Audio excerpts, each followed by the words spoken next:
Welcome to Exploring the Ancient Forest.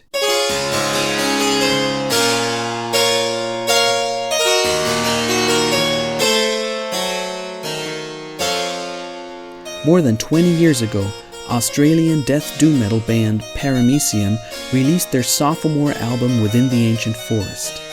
The album's lyrics were based on the book Within the Ancient Forest, written by Andrew Tompkins, the band's vocalist and bassist. In this podcast, we celebrate and explore the plot, the context, and the symbolic significance of the story behind this piece of classic doom metal history.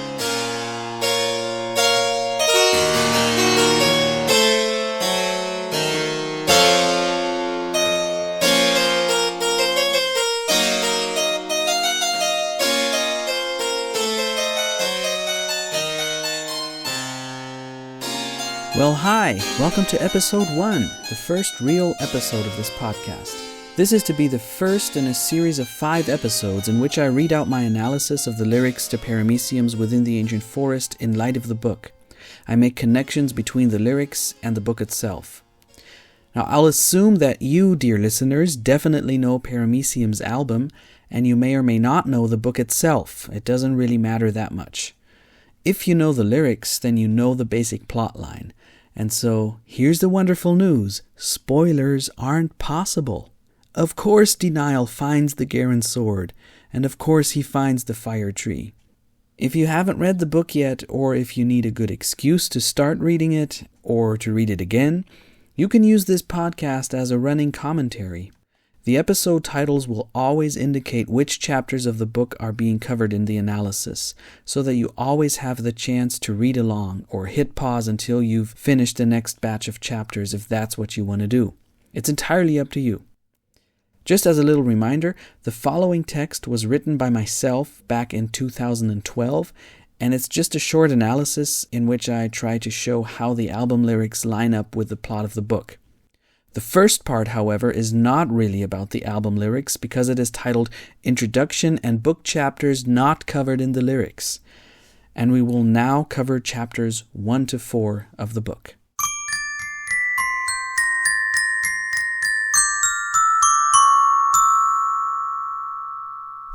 Quote from Blaise Pascal's Pensées.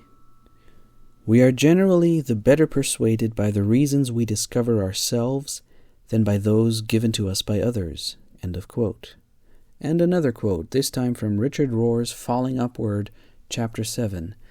The end is already planted in us at the beginning, and it gnaws away at us until we get there freely and consciously. End of quote. Within the Ancient Forest is more than your ordinary metal concept album. It is a whole concept within itself. As stated in the booklet's liner notes, bassist, lyricist, and vocalist Andrew Tompkins has written a book on which the lyrics are based. A book that is actually enjoyable. But because there are more people who know Paramaecium's first few albums than people who know the book, I will center my thoughts on the album lyrics. Please feel free to contact me if you have any comments or questions. I'm also quite sure that Andrew Tompkins himself will be glad to answer any questions you may have, as he was years ago when I wrote to him while reading and translating his book. Ihr habt richtig gehört. Es gibt bald eine deutsche Übersetzung.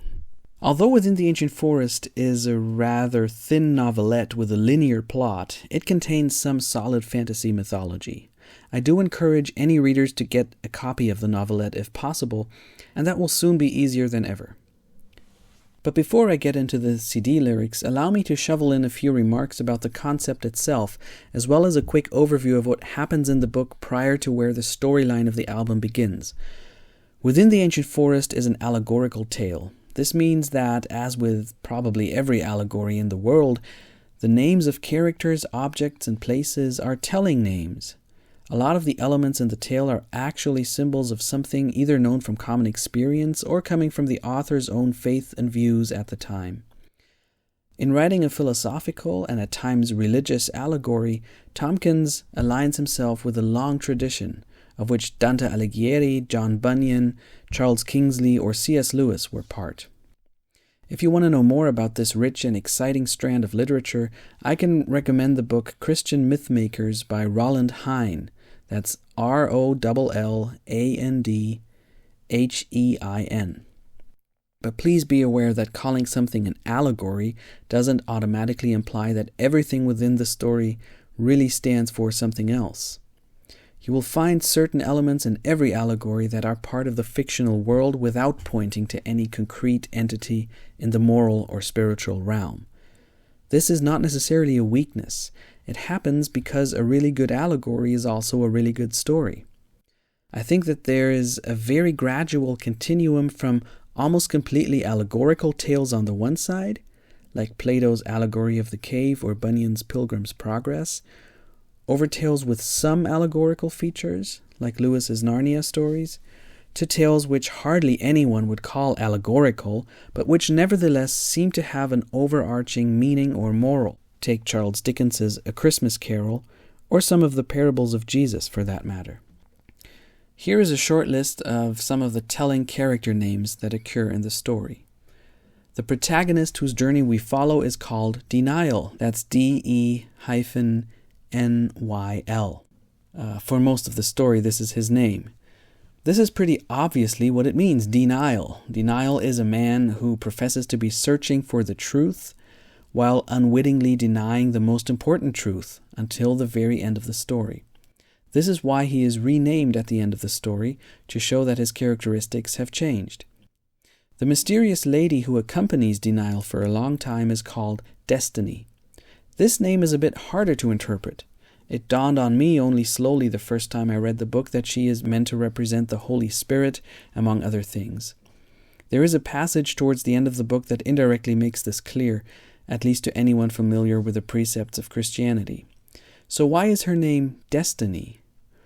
Well, a short and probably quite useless answer that I might offer is that she seems able to give herself any name and appearance as she wishes, so that this is by no means her only or her truest name. Another explanation would be that she leads Denial to his destiny, or that it is his destiny to meet her. If you're still not happy now, we might try contrasting her name with that of Free Will the Falcon. The free will versus destiny dichotomy opens up a whole philosophical field that I'm not sure Andrew was actually aiming at. But the names of the protagonist's two most faithful guides actually provide an interesting contrast and suggest the two sides of the determinism debate. Is everything determined or predestined, or do we have a truly free will? Now, apart from contrasting with destiny, free will seems to represent more than just Denial's will, whether it's free or not free. For lack of a better expression, the falcon often externalizes his owner's emotions. This makes him similar to the so-called demons in Philip Pullman's His Dark Materials trilogy, or the bird selves of people in George MacDonald's Lilith. Free will is a totem, an animal guide, an externalized part of Denial's personality in animal shape. Free will also often flies ahead and has premonitions, so he seems to represent Denial's intuition. By the way, the only thing that ever really harms free will is the fossilized forest, a place of mere tradition that kills all true vitality. But I'll get to that in due time. One more name should be mentioned here, that of the Garen sword. The spelling of this name is meant to be ambiguous, either Garen sword or Garen's word, so it contains a pun. This creative and not always straightforward use of language is definitely something to look out for. And by the way, by giving the sword a name and thus a character of its own, Andrew once again aligns himself with a very long tradition that goes way back beyond Tolkien. The album begins with the song In Exordium, whose lyrics cover the second half of chapter 5 of the book. The first image that the album lyrics center on is that of a boat with a single passenger silently floating across a pool of water in the moonlight. The previous 4 chapters of the book tell the story of who this passenger is and how he got there. So what has happened before In Exordium? Here is a short recapitulation. Denial is the first-person narrator, who in the story is a young man who lives in a mountainous region of an unknown country with his teacher, an old man with a very long beard, his horse and his falcon and a few servants. His main purpose in life seems to be his studies. He spends a lot of time in the library. He seems never to have left this lonely little mountain home in his whole life. I don't recall reading about any further details about his past, who his parents were, and how he came to live in this lonely place. The only time his father is mentioned, we learn that the teacher had also taught Denial's father and sent him off on a similar journey back in the days. Denial himself doesn't seem to know a whole lot about himself, which of course is a main point about his character. His very featurelessness qualifies him as the central figure of the allegory. All we really know is that he is a young man eager to learn. He's an everyman. The small community in which he lives is reminiscent of a medieval monastery, with the one exception that the scriptorium in which we would expect scribes to be busy writing, copying, and translating texts has been replaced by a library where books are not created, but only read. Denial is very much on the receptive side of life. His only job seems to be to lean back, think, and ponder. His teacher is also more of a stock figure, the type who could be played by Liam Neeson, who acts as a guide to Denial's thinking and not much else. Interestingly, the books that Denial reads sometimes contain glimpses of a fantasy world, heroic tales of warriors, dragons, and legendary swords, but Denial sees them as mere fiction, which could mean that in the beginning we, as readers, are also supposed to be unaware of being in a fantasy world at all. One day, his teacher finds out that Denial has been spending his nights reading a very special book, the Book of Garen's Tale, which tells of the adventures of a legended king and his disciples. The parallels to the New Testament gospel are already clear. And this is where the trouble begins. Denial's confession that there were things in that book he didn't understand leads the teacher, who represents reason, to give some seemingly irrational sounding advice. And by advice, I mean orders. Denial's teacher orders him to immediately set off on a long, wearisome journey with no apparent aim or object but to learn what the book is about. Denial briefly considers the possibility that his bearded teacher has been enjoying a little too much pipeweed, but decides that he had better listen to him since so far he's always been right. So he goes on the journey of a lifetime, taking only his horse named Descartes, that's D-E-K-A-A-T, his falcon, and some scanty provisions with him.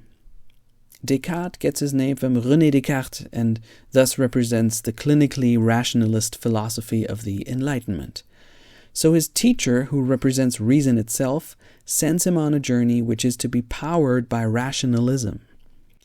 The journey goes quite well until they reach the ancient forest of the title, which is practically Mirkwood out of Tolkien's Hobbit tale, a huge, dark, and dangerous forest with exactly one slightly less dark and dangerous path leading right through it. Descartes grows more and more uncomfortable as they enter into the forest.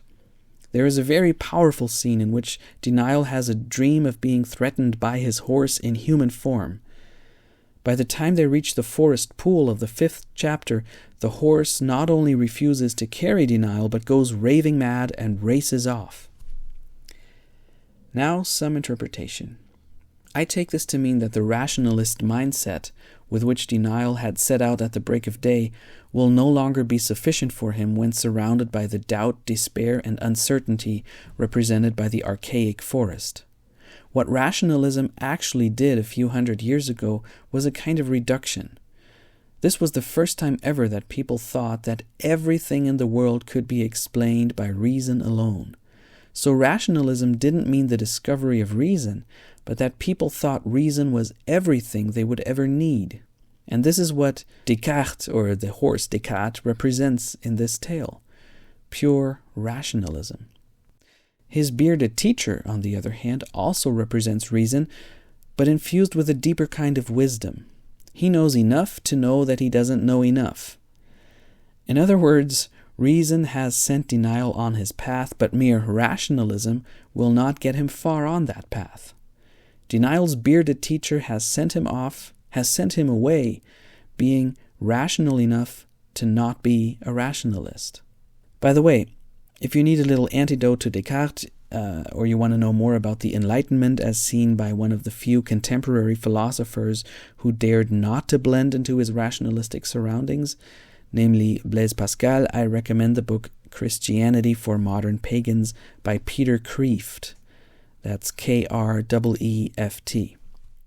So that's where the lyrics begin. Denial is already in the forest. He's with his falcon but without his horse, and his path is blocked by a large body of water. But fortunately, he has found a boat and can now attempt to cross the pool. So in the next few episodes, we'll get on with the lyrics themselves and see what they do on the backdrop of the book.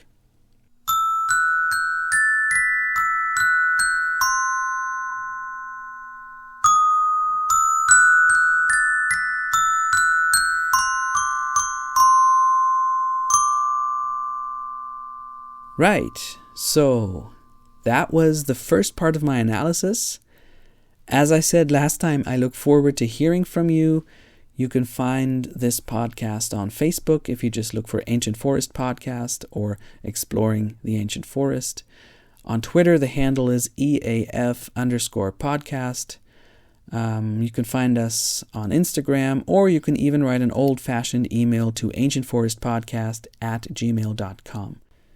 And most importantly, you can find Andrew Tompkins' website at www.abtompkins.com. That's abtompkins.com. All right, that was it for me. Talk to you later.